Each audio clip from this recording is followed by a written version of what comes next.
Yeah. Shelter FootyCast, live from BackChat Studios. Welcome, Southern River Band. Yes, I did have some sleep yesterday, Skeeter, and you're off your high horse from the carry on from you yesterday. It's like you've never seen anyone who's had a beer before in their life.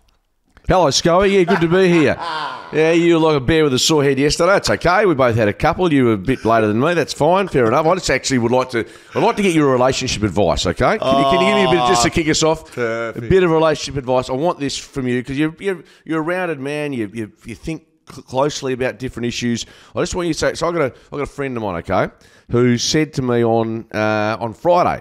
He said to me, mate, would you like to have a drink at the Beaufort tomorrow? You in? I said, done. Just great was the response after that. Then, it's Saturday night, I get home from Corn the Waffle. I get down at 6 o'clock. I have a couple of bourbons just to relax and watch the footy. My quote was, and text, what time are you getting there? I'm not in a rush, drinking bourbon, watching footy.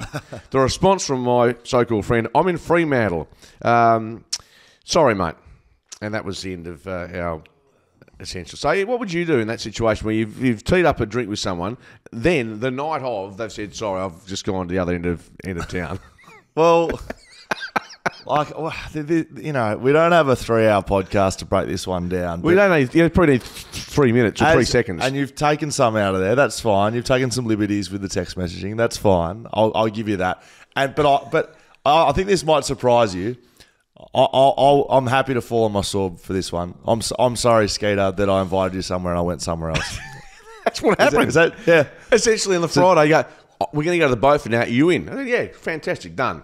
Not on the Saturday, look, mate, I'm going to go down to Freo. I'm actually dressed, ready to go. And then he goes, nah, I'm somewhere else. So I went to the shoe and had a couple anyway, so I was fine. You were probably happy. I was watching sport, having a drink with Hugo. It was all good. No, I'm sorry, mate. Really sorry. No, look, and I'm doing my very best to hold back here. So just a genuine apology from me, Skater. You happy with that? Yeah, why do you have to hold back? Oh, because it wasn't my fucking fault. That's why. Oh, okay. That's fine. No, okay. Someone pressing the buttons over here had a fair bit to do with that whole carry on. Okay. Let's push on. Footy. Shelter FootyCast on socials. You can follow us there, Skate. Bit to get through this morning. We're giving away tickets on the flight with the players to the Adelaide game. We can call it Gather Round when it's not Gather Round, but you can get there just for the West Coast Adelaide game. Thanks to our good friends at Travel and Sports Australia. That'll be on the 24th of May, so a couple of weeks away. Today is your last opportunity to go. You need the code word to enter this one. BackChatStudios.com.au. Jump on there, add your name and the code word, which was in last week's Thursday episode, Skeeter. Yep. There's been some requests from our audience. Perhaps if you could just come up with creativity. If you could just come up with a normal code word every now and then. Like, it seems like you try to put a hard one in there most of the time. Hardly. I mean, we've done, what was it, Victoria Park, Hindley Street. It hasn't been overly, unless our listeners are perhaps need to really dumb down, but I can do that. Well, you have just now, because I was trying to get them back to Thursday's episode, but you've just given the code word back again. So if you were just paying attention, one of those was the code word. You can jump on to backchatstudios.com.au. Well, it's in Adelaide, Hindley Street. Oh, who knows what that was referring to. It could have been the establishments that you referred to last week. That was you again. Leadable precinct. There will be a waffle show before a big game, East Perth v Subiaco, here from Lee Kitchen, Hamish Brayshaw, and, of course, Mark Reddings. Mate, excited When's about that? That's next week. Yeah, it's next week. Okay. Next Thursday, 5:30. Come down and watch the footy with us.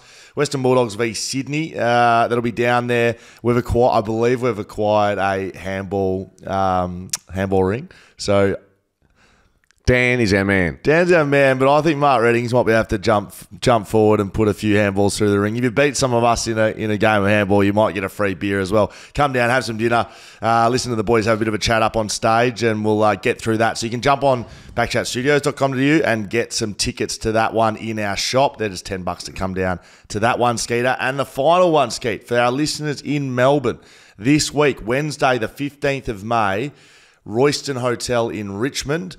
The boys from Shelter will be there.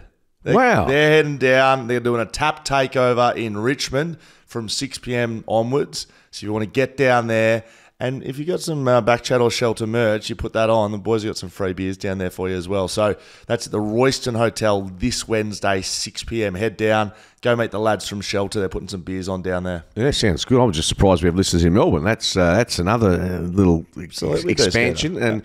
And we've got to get to. I think we've got to take this show on the road at some stage to Victoria, just to see if we can acclimatise. Well, we've sent the Shelter boys as a bit of a fact-finding mission, and they'll find the good pubs for us to go and hang out in, and find deep and dark corners for me and you to host a podcast in. So if you're near the Royston Hotel in Richmond, get down there and see the boys. Sign up as a VIP as well. BackChatStudios.com.au. You can jump on the Schoey tier or the Mark Reddings tier. Get yourself a slab of beer every month. Will Schofield, Mark Reddings, Shelter FootyCast.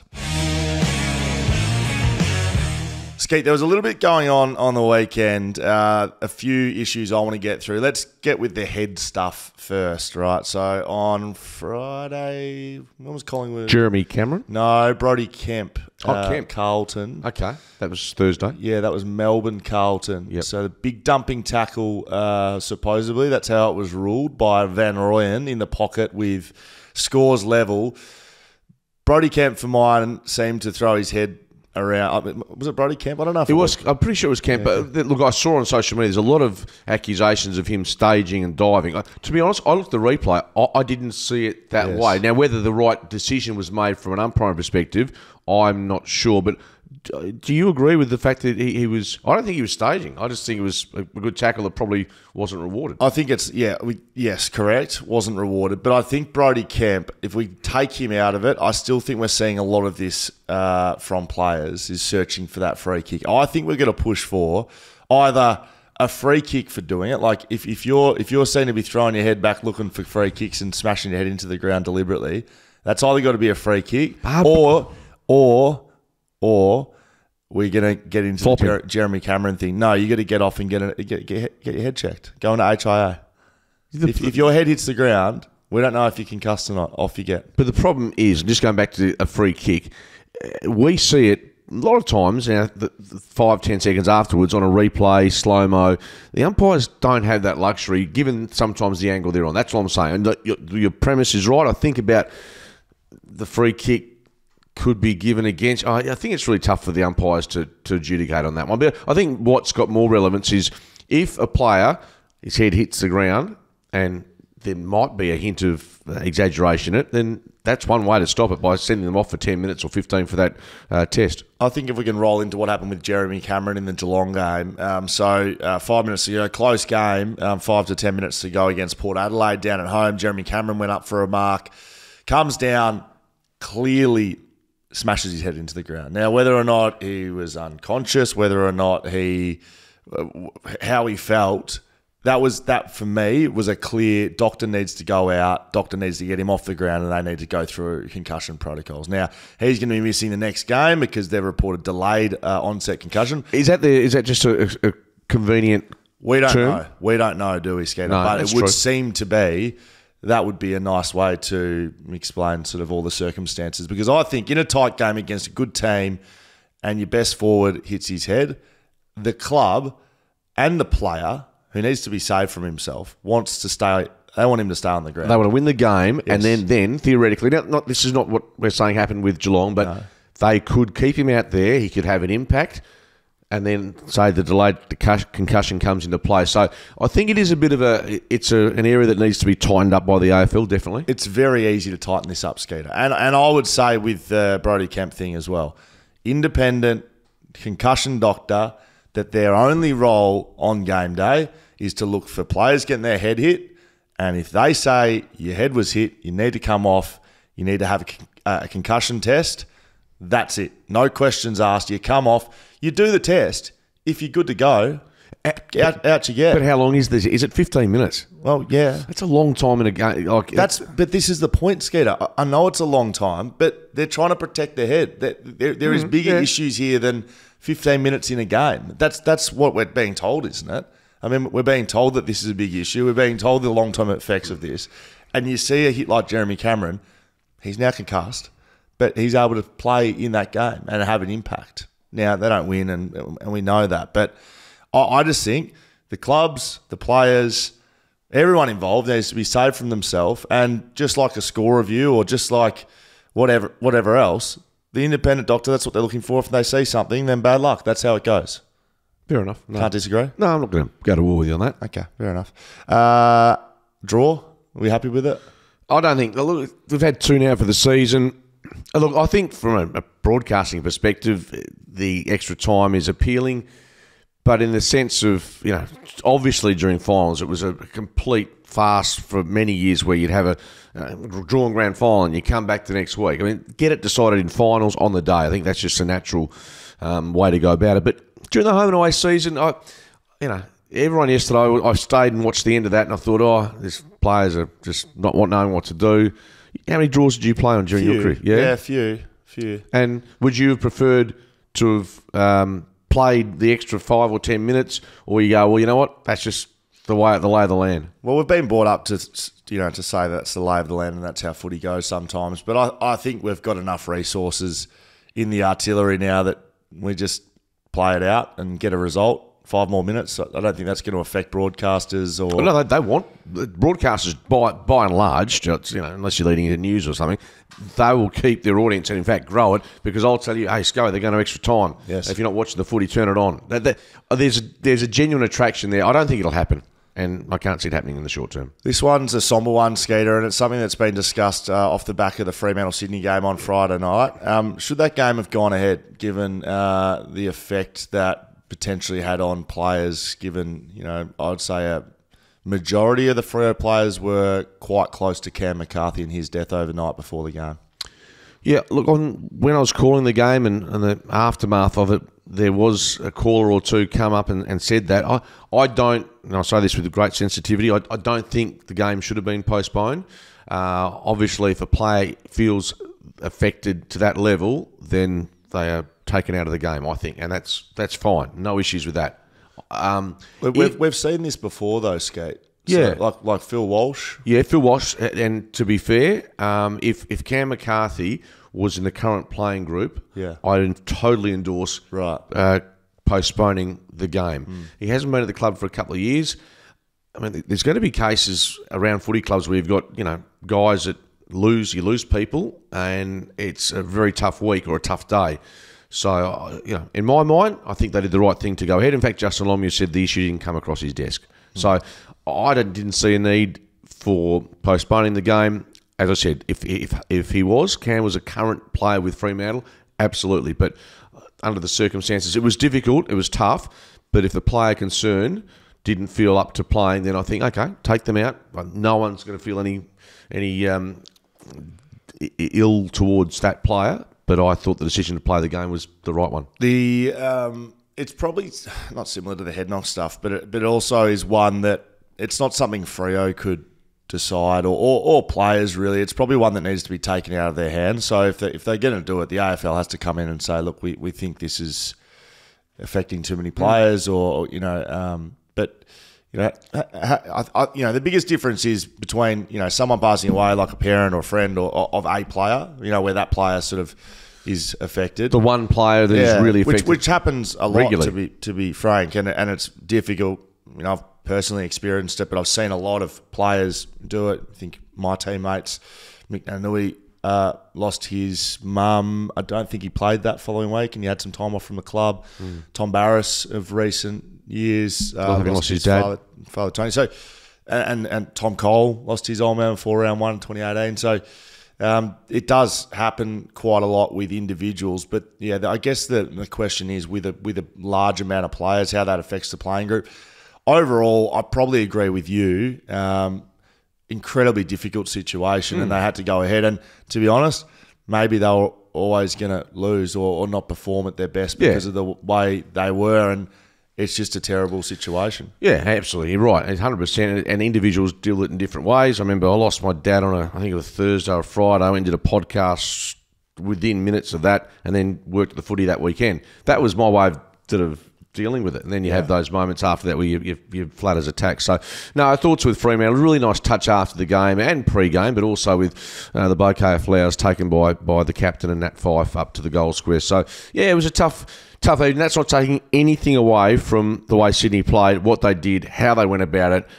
If they're not the premiership favourites now, I know this changes from time to time, but they're the best team I've seen live this year by a margin. Let's get into the footy. Will Schofield, Mark Redding, Shoulder FootyCast. That game, Skeet, you've just started touching on. Sydney, for mine, are clearly the number one side in the competition. I think seeing them live and what they were able to do, attacking-wise, but defensively, their pressure, their relentless pressure, and Fremantle played into it by the way they played, but Sydney for mine, are the best side in the comp by a long way. So that's changed in a week and a half. You know that, don't you? Because I've never seen Sydney live. Yeah. So before the showdown, you thought that the Giants were a better side than them. Now this can change. In 2 months, you might come back and Skeeter, you know that I flip and flop and up and down. And don't worry, mate. The way you say it with such conviction, they're the best. I think you're right. I think as it stands, even when we've seen Geelong winning, we've seen Melbourne have some good wins. Sydney looks, if they play to that level for the majority of the year, it's hard to see them not winning the flag. That sounds really, that sounds a bit premature, but. On Friday night, and the Dockers were a very handball orientated team, and they at one stage had more handballs than kicks. Yep. That's okay. Problem is, with what Sydney delivered, and you termed the pressure, it was relentless, and the handball quite often was not to create. It was about like the hot potato, trying to get themselves out of trouble. Sydney knew that, and they just heaped the pressure on, and they couldn't withstand it. Fremantle. So Sydney played it so well. Yeah, so, I mean, let's talk about Fremantle first and the way they played that first half. Yes, they didn't take their opportunities, right? So when you play a good side, they had some, moments of dominance in that first quarter and they were just missing goals they should have kicked. And so when you do that against a good side and that good side takes their opportunities, makes it very difficult to win. The way they were playing, though, Freo invited the pressure. They continued to try and handball through for almost the entire first half. Yeah. So that's either two things. That's either directive-driven, like that's, hey, guys, this is how we're going to beat their press, or they get themselves into the situation, the pressure comes, and they keep handballing. So they weren't quick enough to change that. Like, they didn't change it. And I feel like we've seen that a bit from Freo, that they're either stubborn or whatever it is. They want to keep going the way that they've planned, and sometimes we don't see plan B or C until it's too late. I'm not sure plan C or D would have worked either, by the way. That was almost a complete performance by Sydney. Again, they, as good as... you have to pay credit to the horse, John Longmire, for what he did and the way he coached that team. Yeah.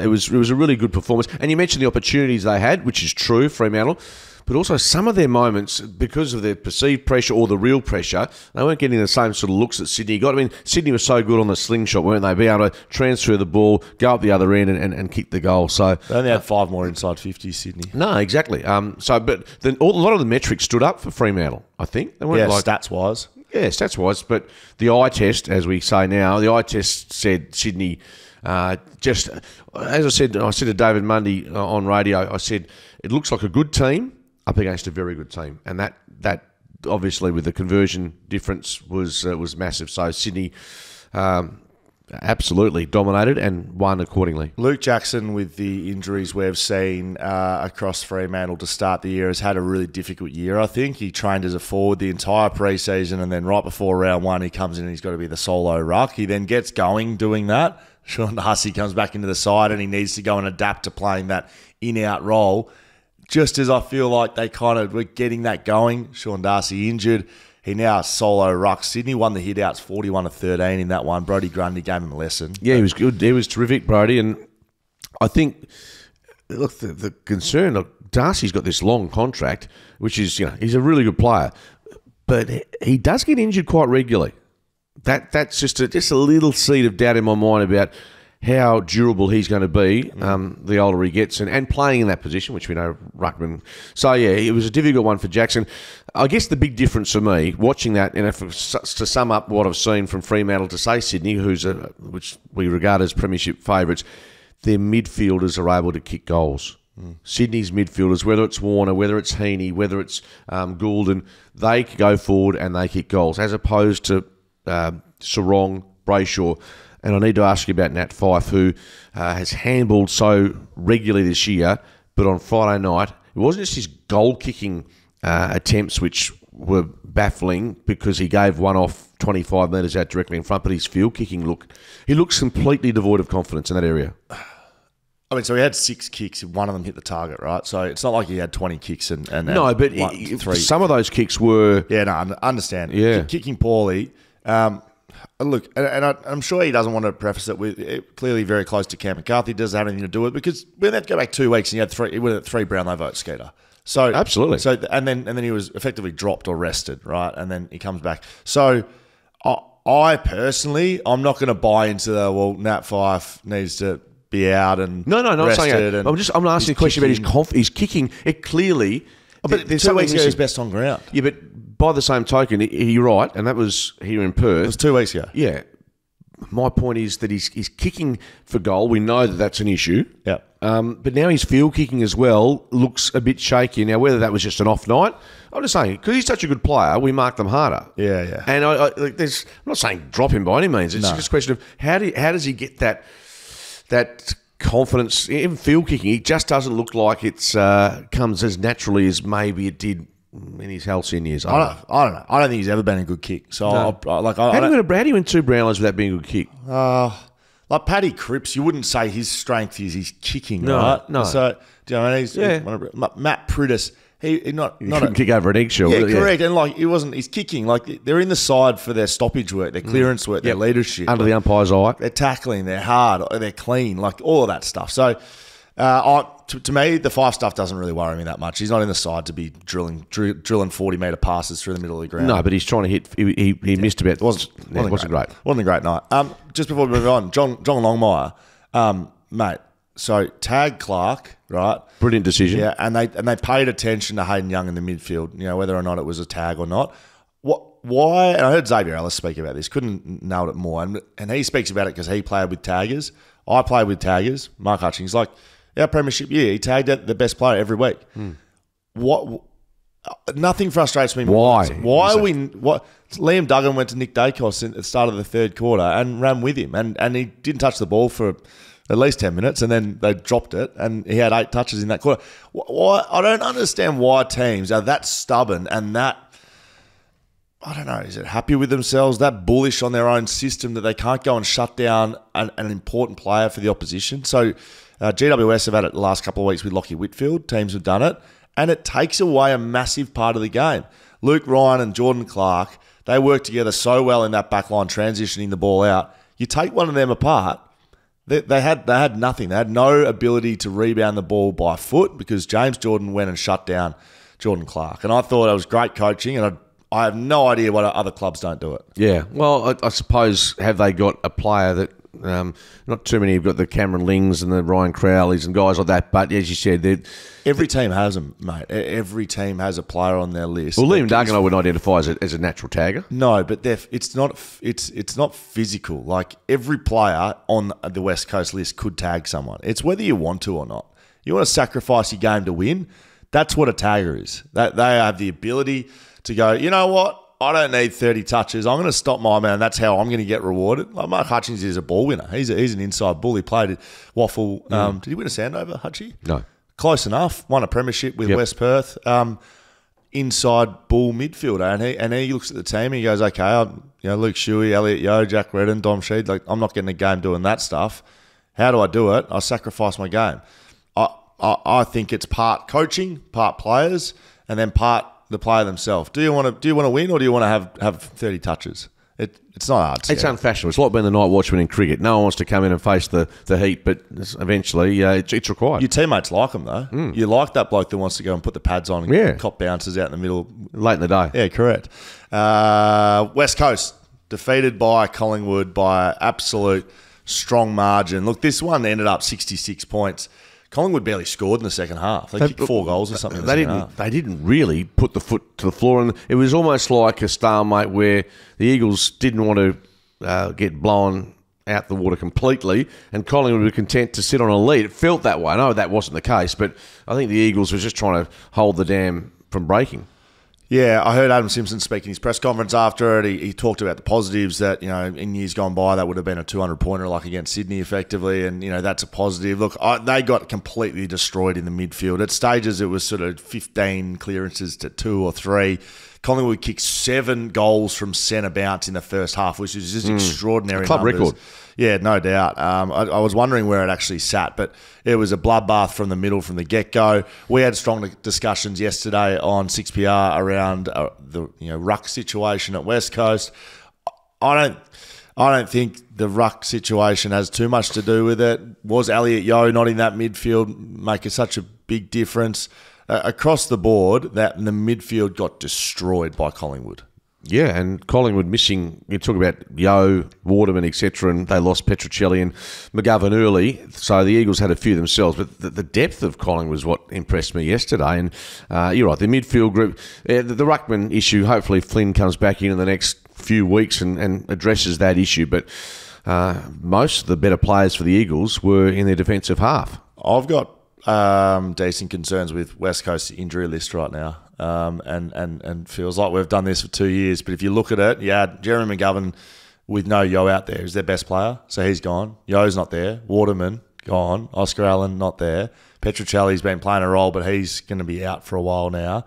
They've got others still injured in Flynn. Liam Ryan's just back. Dom Sheed's just going. Do you know what I mean? So these... we looked at the waffle last week with a couple of changes. Who's coming in? Well, you do it again now because they've got another 2 injuries. They have to. And they're playing guys like Harvey Johnson in his second game, Dewar in his first game. They've got a lot of young players and they're going to have to expose even more. Does a Clay Hall play? That's his first game. Jai Cully's been out with a knee for 12 months. He's like number one to come in. But yeah, he'll come in, I think, after 26-2, I think, at the weekend. Their injury list is significant and it's And they don't have the depth, as we know. They like other clubs, they don't have that depth factor. So it could be a really tough time. They've got Melbourne here. No Jacob Van Rooyen, by the way. He'll be missing because of concussion protocols, which, of course, we brought up at the start. When did that happen? That's a good point. Because he laid that tackle with 2 minutes to go. Yeah, so he may well have had delayed concussion. I don't know, and we're out of our lane by suggesting that the medicos at Melbourne weren't on the money with what they were doing, but he's going to miss the match, and it's an issue on that front. But yeah, the West Coast Eagles, they took a big step back yesterday, in my opinion, after a really good month. I mean, to push Essendon to a goal, that form has been franked by what they did to the Giants on the weekend. So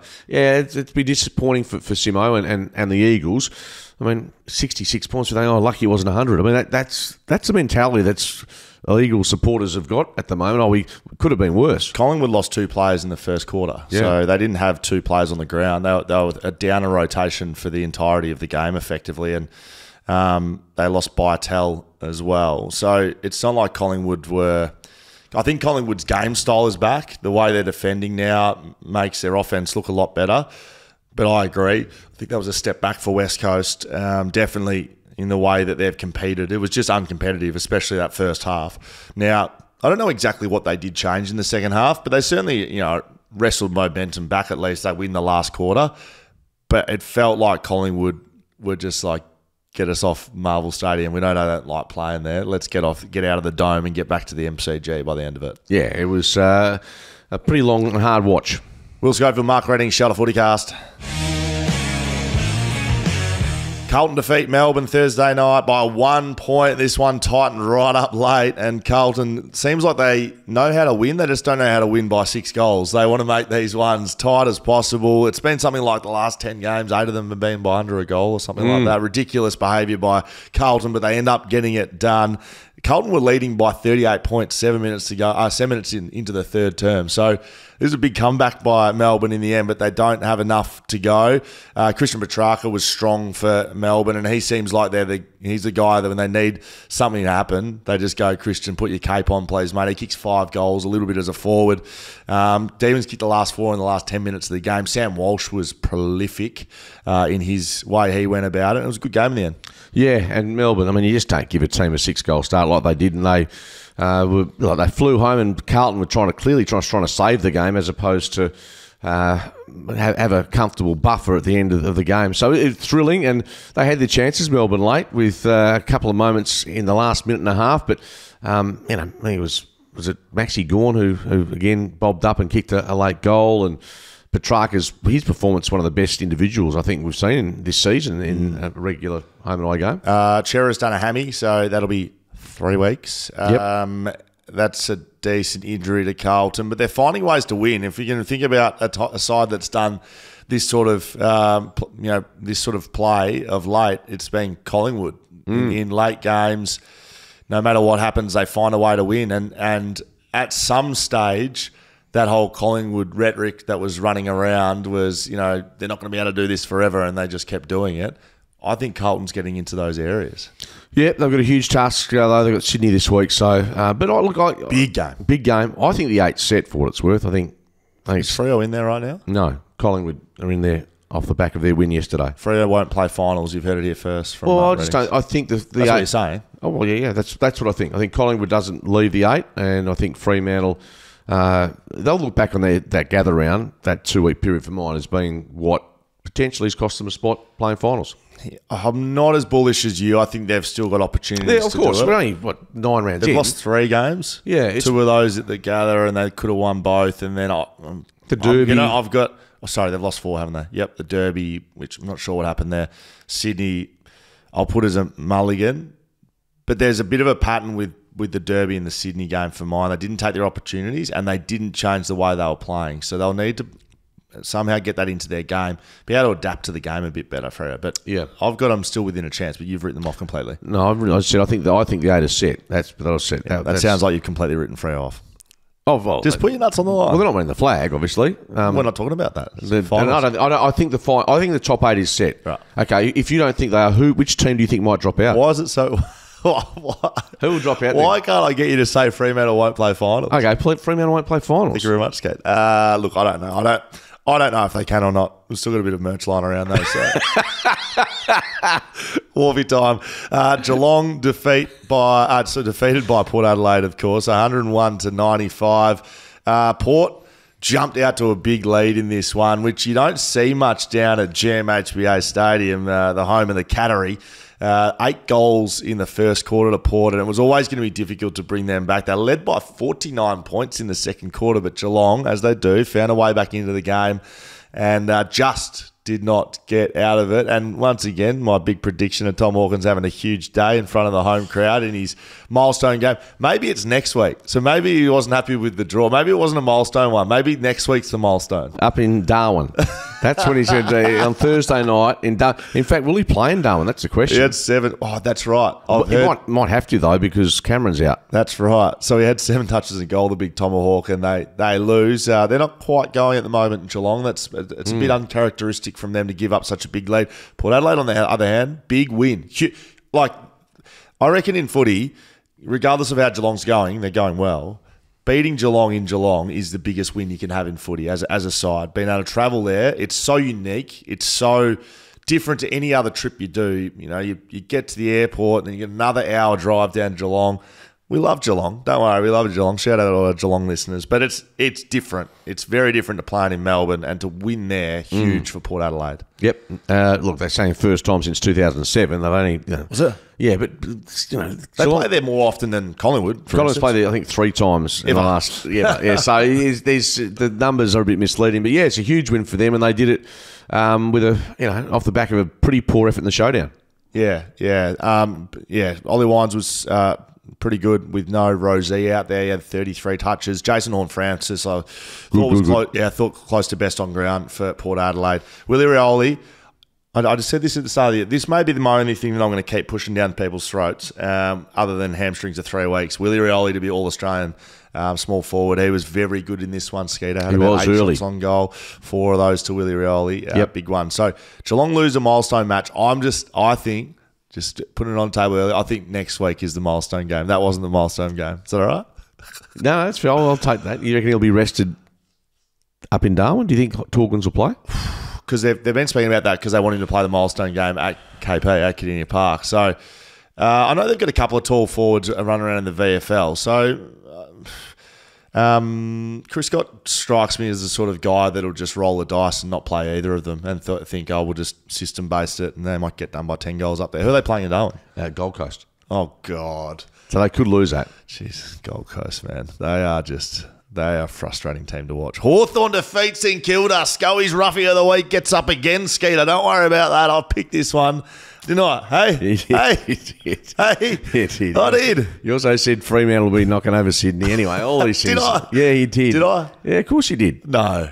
You did say Fremantle will be... Anyway, you can't remember what you said. There was another one. No. There was another one. Who did I say? GWS had smash Essendon. Yeah. I think I said North would beat Gold Coast. Yeah, you did. Yeah. Okay, perfect.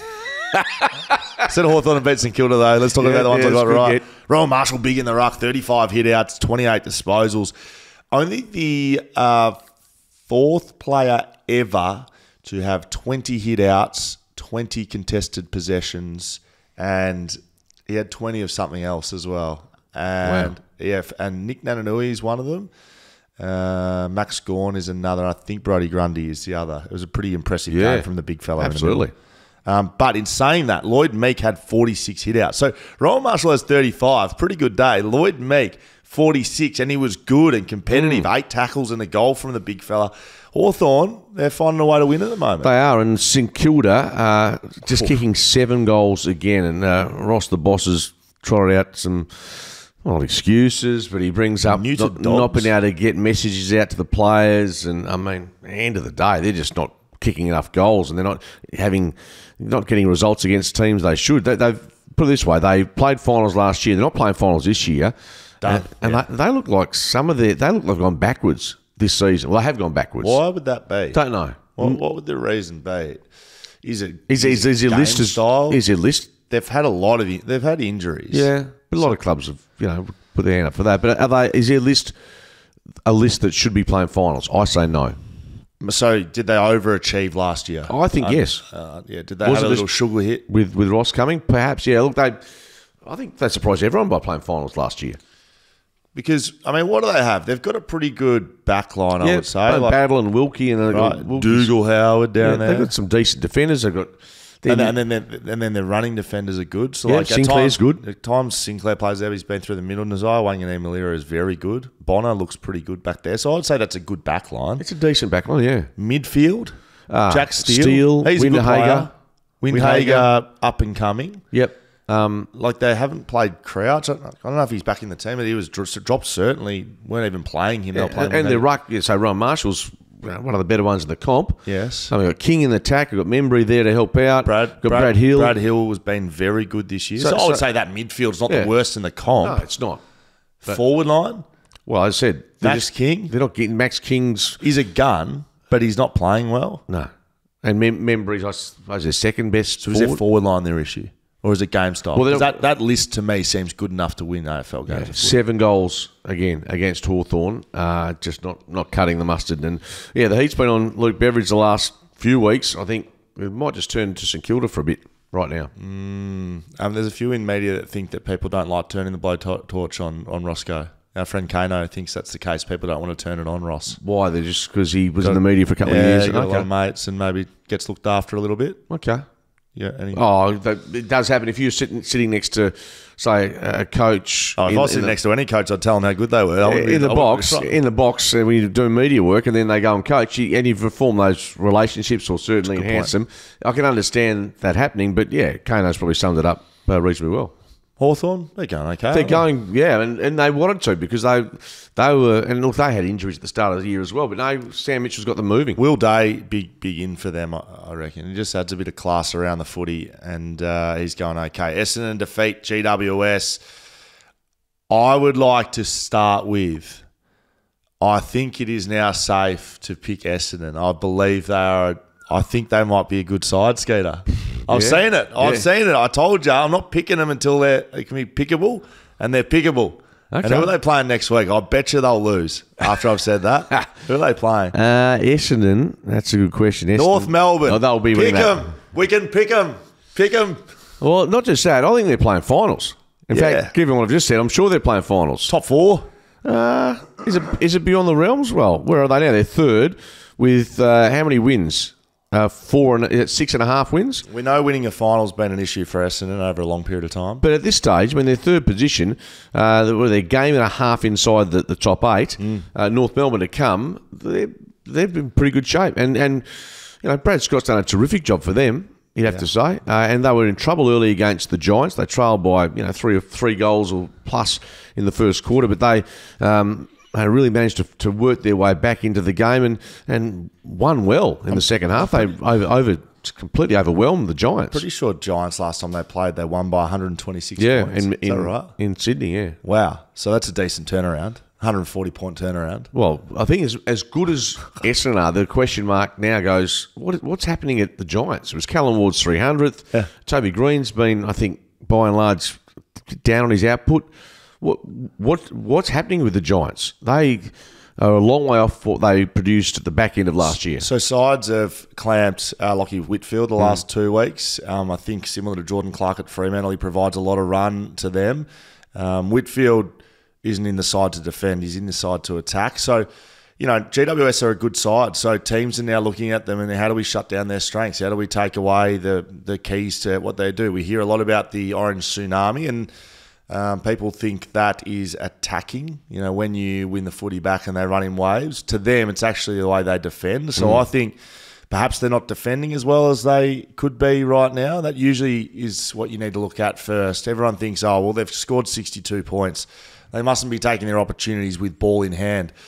It actually works the other way. If you don't defend well enough, you can't get the ball in hand. You can't actually do what you need to do. And if you don't turn the ball over where you need to turn it over, you start every play from in your back 50 and then it turns into a bit of a chip around trying to start your ball up too late. So I don't think they're defending as well as they were at the start of the year, and that means they're vulnerable against sides that are playing good footy, which is what Essendon's doing. Yep. Well surmised, Essendon.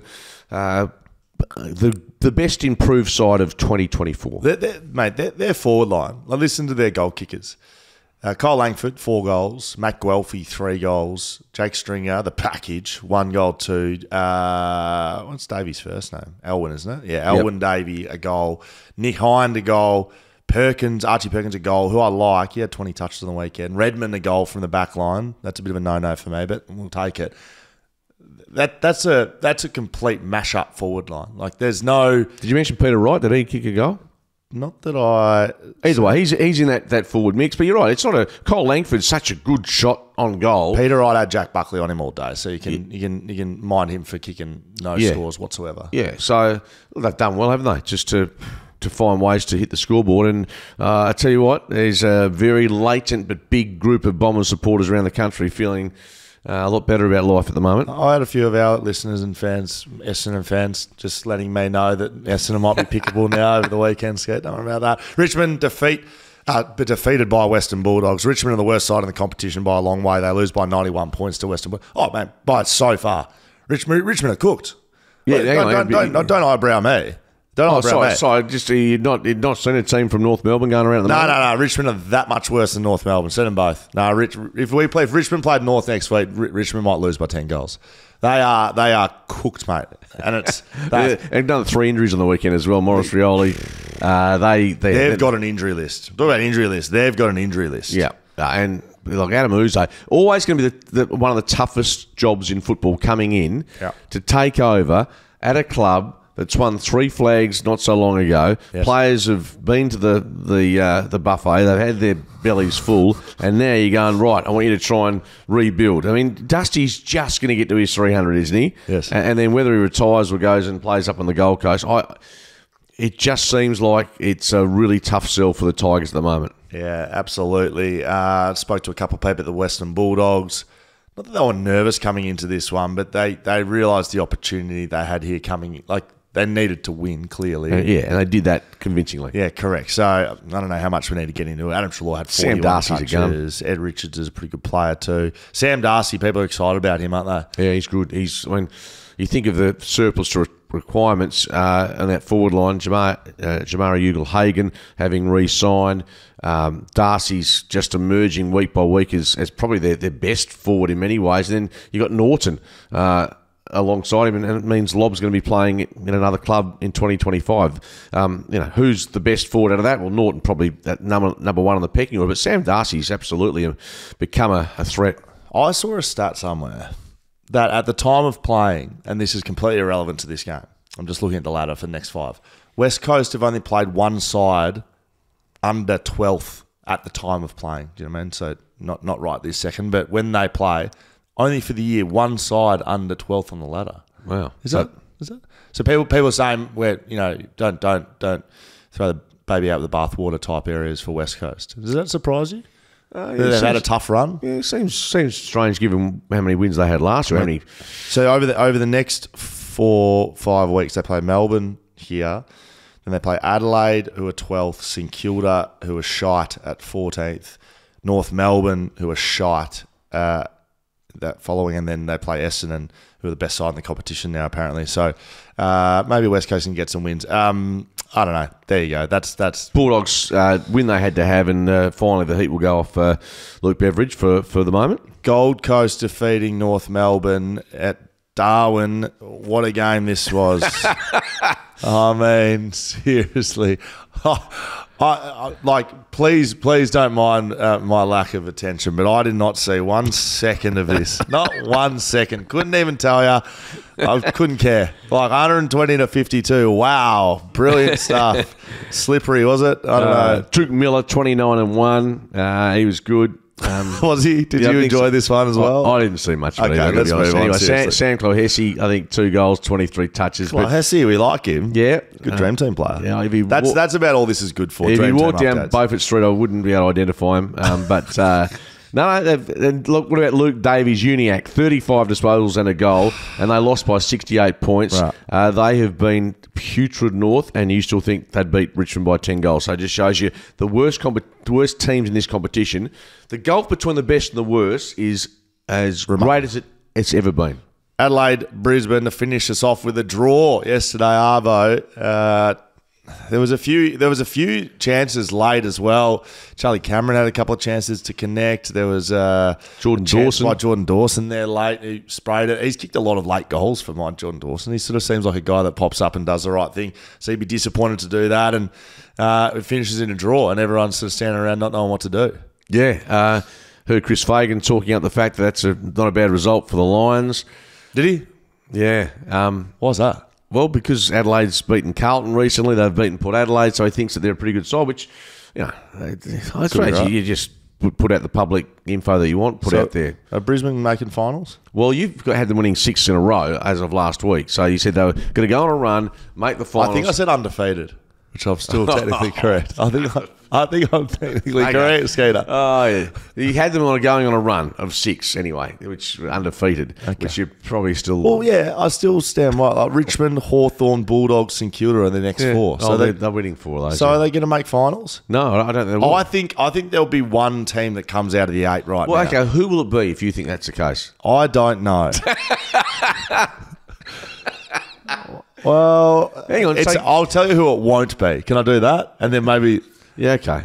Could it be Geelong? Could it be Geelong? Well, has it been at Furphy? What's happening down at Cardinia Park? It's hard to see Collingwood, Carlton, Port Adelaide falling out. You're right. If there's one, Collingwood's not. Port Adelaide, I don't think are. Could it be Geelong or GWS? Could I have backflipped so severely on GWS that I don't have them making finals anymore? 1 week after I had the best side of the competition. Oh, you're so fickle. Well, I don't know. I'm just looking through there. Anyway, you've got... I'll give you 3. Geelong, Essendon and GWS. One of those. Okay. One of those might shit the bed and not make finals. Will Schofield, Mark Redding, Shelter FootyCast. Okay, a couple of just the one this email come in, Skater. Wilma here, so this is from Wilma. Hey, she's a regular. Wilma here again. Skeet finally looking good. Victoria must have dressed him up last weekend with a nice jumper. Sounds like it'd be a shorter list telling us what he can do around the house and what he can't do. Is that the end of her? No. Oh, okay, there's more. Just thought you might want some feedback on that. It makes me sound like a numpty, but, don't ever focus on your inadequacies, of which there are many. Yeah, it's a large list. Just wanting to know when 2 players run at the ball and one of the players take caution and pulls his head out of the way it seems like he's the one that gets weeks if it's high. What would happen if two players ran at the ball at the same time, same intent, and both collided head-to-head? Do they both get weeks?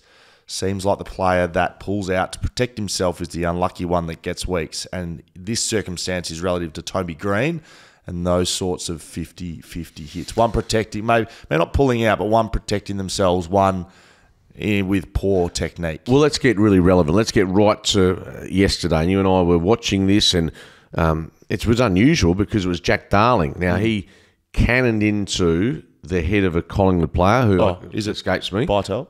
It might have been Bytel. Yeah, Bytel subbed out. I looked at it and thought you cannot be suspended for what Jack did there because it's essentially like a car crash in front of him. And I think he did pretty well to get out of the way. 100%. But you still thought that there might be a week pending on that type of incident. Because we've seen outcome over action. So Jack Bytel gets subbed out of the game and I had zero problem with Jack Darling's actions. In fact, I thought he did brilliantly to not hurt him even. Well, I don't know if you can hurt him worse, but just to minimise what I guess his interaction with him. But he gets subbed out of the game. So what's happened? Not suspended.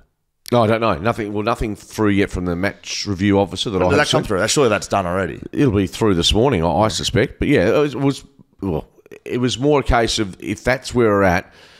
Where, and going back to Wilma's point, it's the most confusing aspect of our game, not just holding the ball's obviously one, but this is what constitutes a suspension in this current season. Hey, Skater, you've been saying you don't know if anyone's listening from Victoria. Yep. Well, just reminding you, make sure you get down to the Royston in Richmond, 6 p.m. on Wednesday. Is that Punt Road, or is it near Bridge Road, or Swan Street? One of our listeners, I enjoy this content a shit ton more than half the stuff here in Victoria, possibly because I'm from north of the border, and I'm not a fan of these Victorians and the shit they talk. Keep up the good work, boys. Calm the Dons. That's Reminiscent supporter in Victoria, liking our work, Skater. And that person doesn't think we talk some pooperama. We'll go with Mate Redding Shuttle FootyCast. Skeeter, as always, lots going on. Our good friends at Travel and Sports Australia, the 2 tickets on the plane to gather round. No, just Adelaide v West Coast. That'll be on the 24th of May. Last chance to enter is today. BackChatStudios.com.au. You can sign up as a VIP there as well. The Waffle Live show next Thursday. Get your tickets for that one. Come down to Lady Precinct, watch the footy, have a shelter with us. Anything else we want to sell, Skeeter? Nothing else. We've flogged everything we can. Merchandise. We've just become like one of those ads you see on the morning show. Just rolling out. I thought we were like the clowns, like the ones you put the ping pong balls into at the show. Fair to say we've become a commercial entity, a podcast with occasionally some footy discussion.